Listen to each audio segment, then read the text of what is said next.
Does anybody have a question? Oh, yep, sure. Yep. For the panel? Got one here? Yep. For Fatiha, first of all, I'm here. Thank you very much for your presentation. It was very it challenged, I think, the notion of sexuality, particularly in the West, the way the Western world has seen coming out. I just want to find out if you have any surprises or anything, lessons, interesting things you learned about doing that particular project, because obviously it's very personal for you. I think for me and for, you know, some of the actors as well, when we said, you know, like this is going to be put out there and you never know who's going to see this, so you have to be sure, because some of the actors are gay but they're not out. And so we said, are you sure it's okay for us to put this out there, you know? And everyone's like, yeah, well, that's fine, you know, like it's fine. And one of the actors said it was totally fine, and because she's kind of out to her family, but it's not spoken about. But then it went to her wider family, you know what I mean? So the aunties saw it through their children who aren't gay, but I told you about that, the migrant kind of level of audience who got it and loved it because they saw themselves represented, regardless of it being gay. Like, they got the idea that your parents told you what to do, you know what I mean? And so her aunties saw it, and that filtered through to the family. And even though her mother knew she was gay, when her auntie told her mother that, I know your daughter's gay and she's in this, it was a whole other... And it actually caused a lot of dramas for her, big dramas. And they're the things that I wished we would have managed better or realised, or, you know, you just don't realise. You don't realise who's going to see it and really how they're going to digest it. So, yeah. Carnival of the Bold, I thought I'd run an idea past you that you sparked off. And it's probably aimed particularly at Rani and the Indigenous people on the panel. The idea that Aboriginal people, as we know, historically, supposedly came from Asia across the land bridge, which is now Indonesia, to what is the Australian continent. But I've never seen anybody really focus on the idea of an Indigenous heritage within Indonesia, because they must have been there for a while as they passed through. So, in a sense, they're the forefathers of the current Indonesians, because maybe there is some genetic DNA, historical DNA floating around within the Indonesians who came from Asia later. And obviously there's a linkage then between the Indigenous people here and Indonesians. So I'm just wondering if anybody's thought about developing that linkage and looking for historical references and links. You know, maybe there's some handprints on caves somewhere in some remote Indonesian island. But I just wondering if anybody's heard about anything along this line or wants to follow it up. I'll just contextualise that a little bit. We had a discussion and Lorna was talking about actually the travel that First Peoples from here did, you know, thousands and thousands of years ago. So there is a lot of knowledge there. I'll just say straight up that you won't find too much Indigenous knowledges, because a lot of, you know, science's anthropology is written by white people, which is pretty much the problem with the way that we contextualise history and the way that it's recorded. We had a conversation earlier, and I just wanted to bring that up again, because I think a lot of people don't realise it, but, you know, a lot of people will ask me, you know, do Aboriginal people have a connection, or, you know, do you come from, where do you come from, and all this sort of stuff. Aboriginal people, we actually believe, and the answers are in our Dreamtime stories and our creation stories, the stories that have been handed down from time immemorial. That means, you know, since the first time the sun rose, we've been talking about these stories and we've been passing them on. We actually believe that all you guys come from us, but you actually have forgotten where you come from. So, yeah. Well, that's starting to be instead of an out of Africa, there's starting to be an out of Australia conversation happening too. Well, that was the conversation that we had earlier that you missed out on, Mr. Lesson.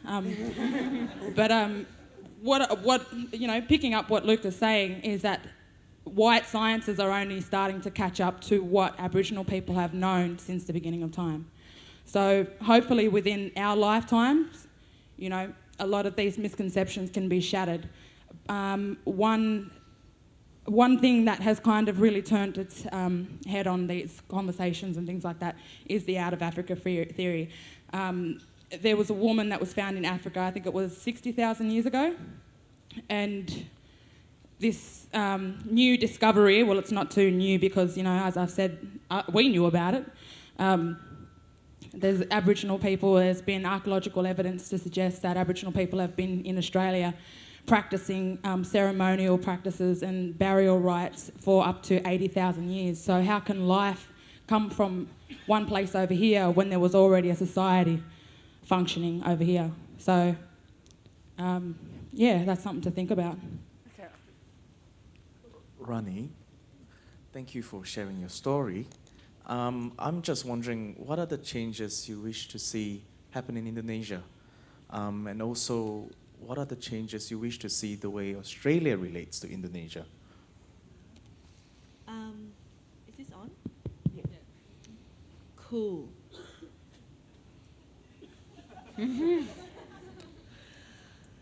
Oh, man. Okay.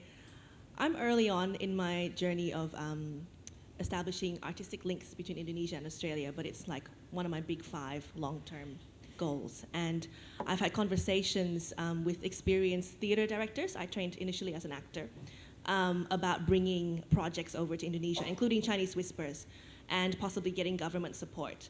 And immediately the response has been, are you fucking crazy? Why would you want to get government support? Do you know what they do to artists? They make them sign agreements and that states that they have received 100% of the government funding when actually they only receive 50%, and the other 50% is corrupted off. Are you sure you want to put yourself in that situation where you would be the one accountable and you would be the one placed in jail?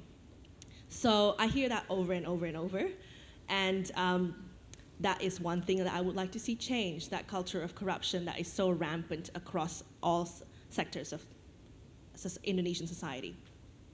In terms of how I would like to see Australia change its relationship to Indonesia, can I speak from my perspective as an independent artist?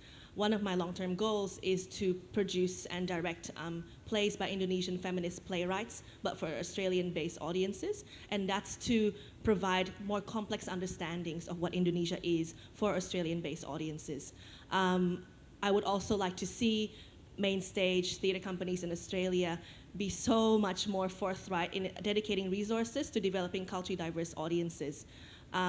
It's what has not been happening is not good enough, and that would be my contribution as an independent artist in terms of, I think, complexifying the stories we tell each other about each other. Complexifying. Does that answer it? Cool, thank you.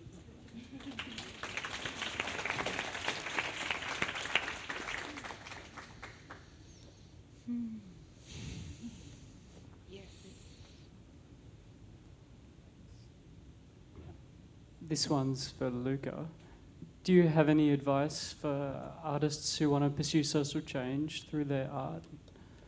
Or for any of you, really, who want to pick that up? Yeah, I think anyone could answer that.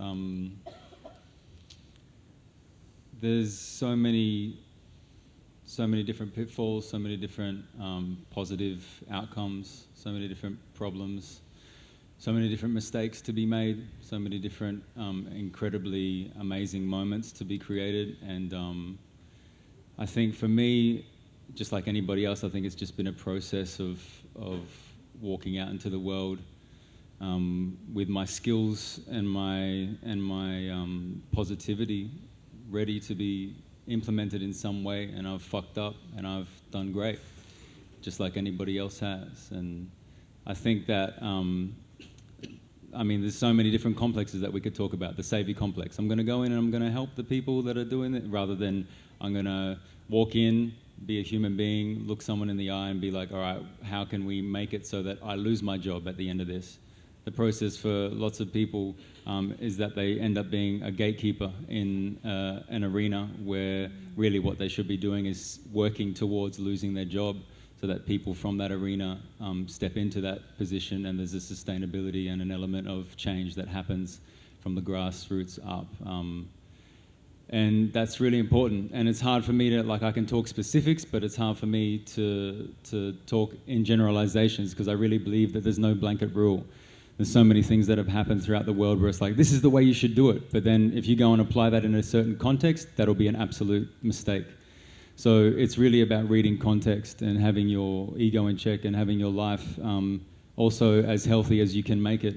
This past couple of years, I really learned how important it is for me to look after myself so that my trauma and my own issues aren't doing more drama. For instance, I went to Greece and did a long kind of sit-in and hang out with a very important anti-fascist group in Greece called Active Member.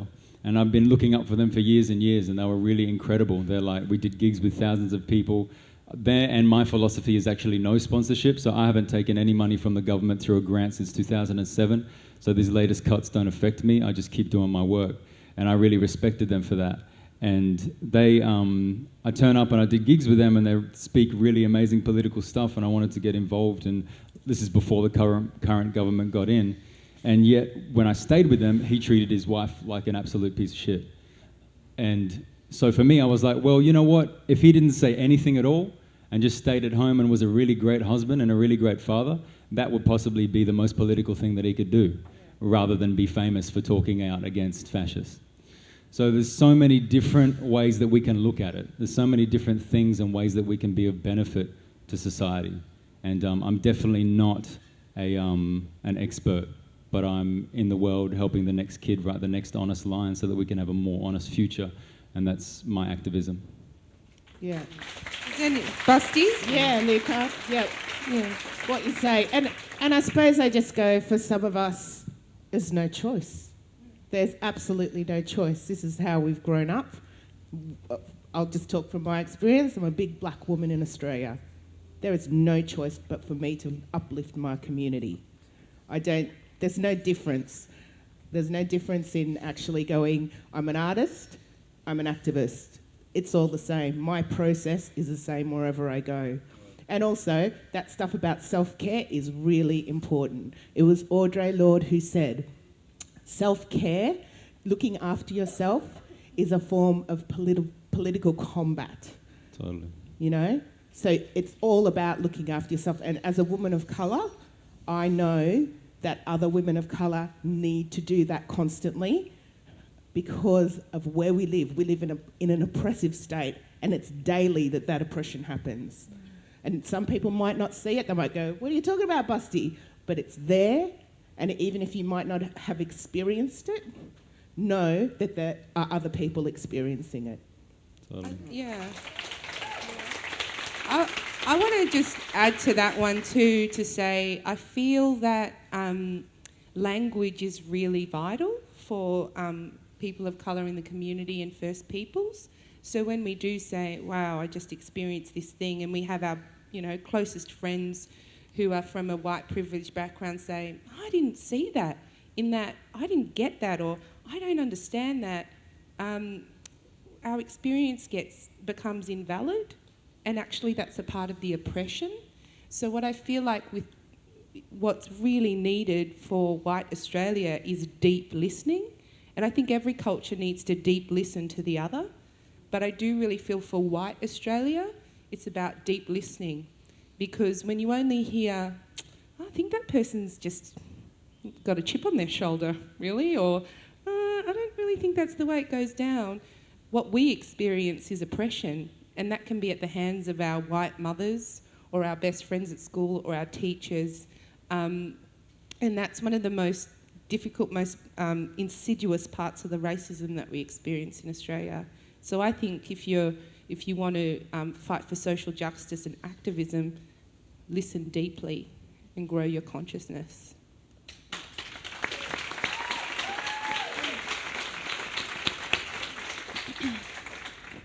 I'm just going to add on to the add-ons.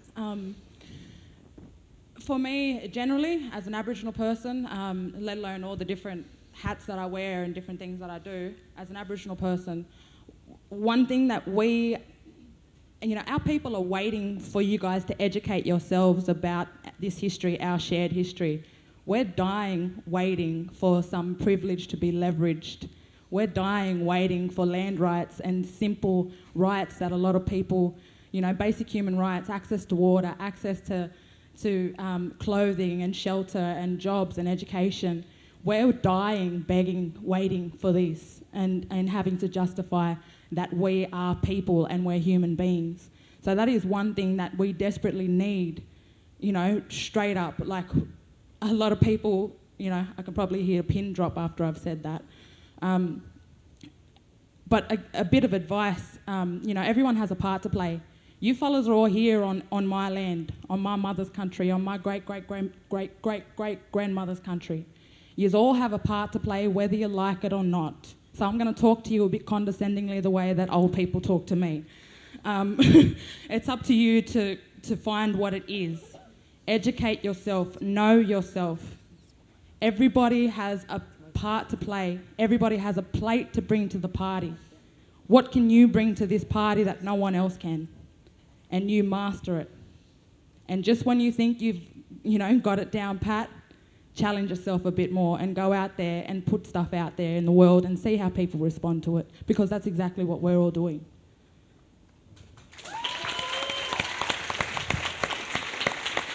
Only two.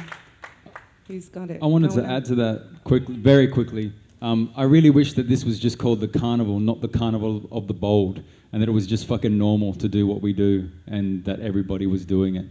And I really hope that in the future that's how it will be, rather than these guys are really bold with what they're doing. I really don't see it that way. We're just doing what has to be done, and it's not hateful and it's not special. It's just us doing our shit, and that's how it is. Anyway, questions? One here. There's one question over here. Oh, yeah. And there. Thanks, Amy. Congratulations, everyone, and thank you so much. I'm sure everyone feels the same. That was awesome.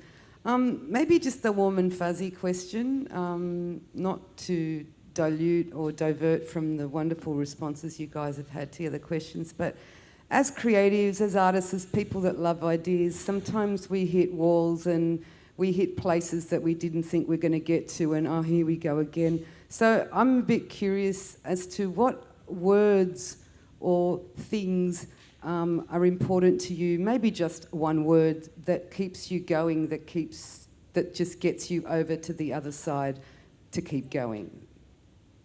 Starting with Rani. Love. No, I really... I'm actually pretty burnt out at the moment. In a few days, I'm going to go to Indonesia for meetings. And I totally hear the self-care thing. It's something I'm really bad at. But last night, as I got kind of more and more tired, and as the communities that I'm a part of have been so stressed and anxious post George Brandis' asshole of a, announcement.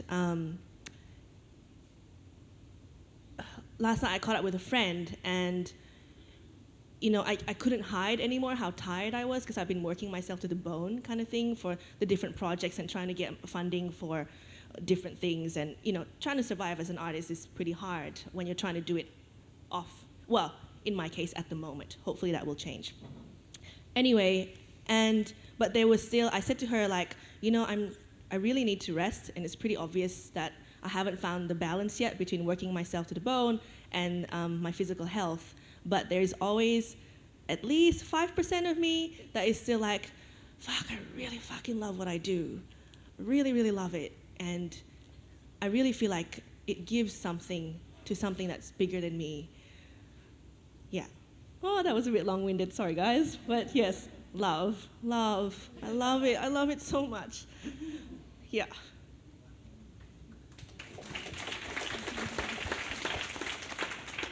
At the risk of sounding really unromantic, I just have a series of tasks I believe I need to do. I want to be of service to humanity, and I just sit in front of the computer, in front of the telephone, and I just do one at a time, and that gets me to where I am.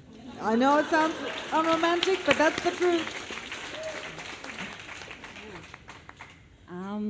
I'll keep it short. I guess being an actor, I'm always thinking about other human beings and what I'm going to represent next. So for me to constantly put myself in other people's shoes and to see the world from their point of view. So for me, perspective and changing that perspective for others is very important to me, and it's probably, that's my one word, perspective. Thank you.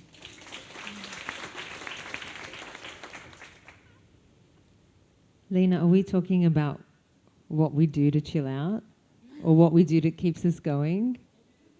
What we do keep us going? I don't know. You know, I've got good people around me that keeps me going. You know my mob,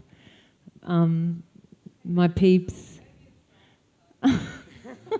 You know, I dance to Arabic music in my lounge room. That's what keeps me going. Or I make videos with my 8-year-old niece about hula hoops and handstands. That keeps me going. I'll do that tomorrow.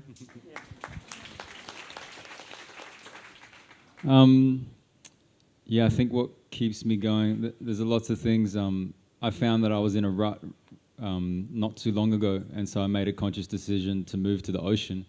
Before I became a poet, when I was a kid, I was like, I'm going to be a marine biologist and a millionaire. As you do when you're like 4 years old or whatever I was. And so the ocean and the country that I'm living in, the area that I'm living in at the moment, and local people, and the connection to that, and taking time off and getting the hell away from words as much as possible when I don't need to be near them, and reconnecting with my purpose. And also, I think maybe everyone on this panel might be able to agree, I'm not sure, but what we do, like we really break the mold of what's work and what's love and what's holiday and what's anger and what's political. We don't have walls between those things. Like for me, it's like a day off could be spent writing poems. You know what I mean? And people will say, oh, you work too hard. It's like, well, no, I'd rather do this than be on holiday. I don't have a 9 to 5 that I'm trying to get away from. I'm trying to dive in deeper, and I need to stop myself to look after my health. So it's a different way it's a whole different paradigm. And so for me, yeah, my culture, being able to listen to Greek, being able to visit my yaya and speak Greek for long periods of time. Language is really important to me. It's a great rest and a great healer. So yeah, there's many things, but I guess in the end, connecting with love again and connecting with purpose.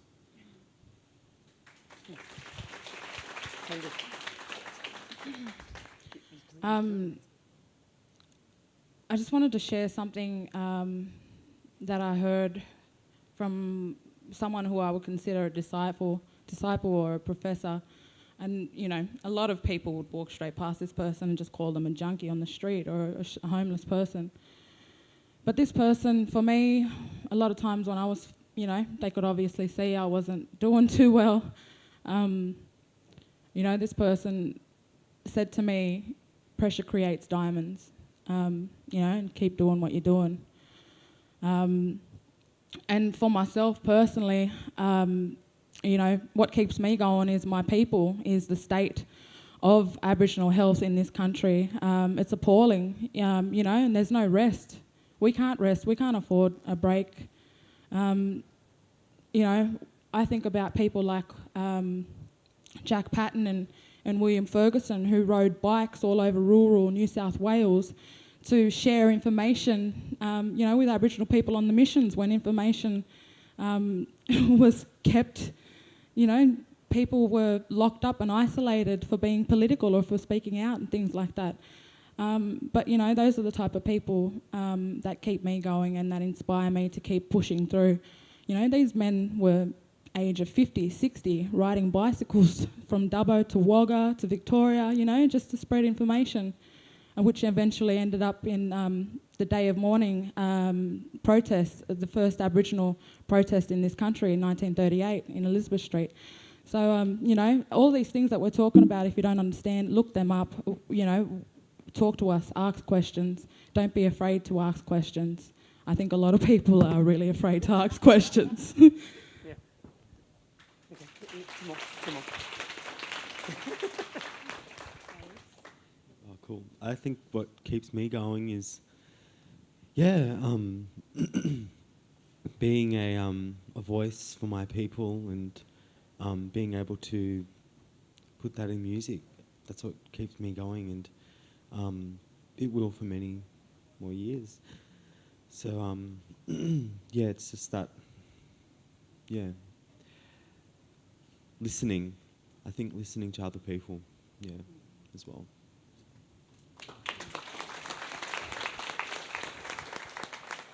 I might have said something a bit different a few years ago, but I've got to say that probably being the most oppositional to who George Brandis wants to fund keeps me going. Being a mischief maker, a troublemaker, and living out the truth of my stories, no matter what reaction comes from that. But I do enjoy the reaction. I do too. Yeah. The best, I mean, for me, it's like going hard on white hip-hop artists in Australia.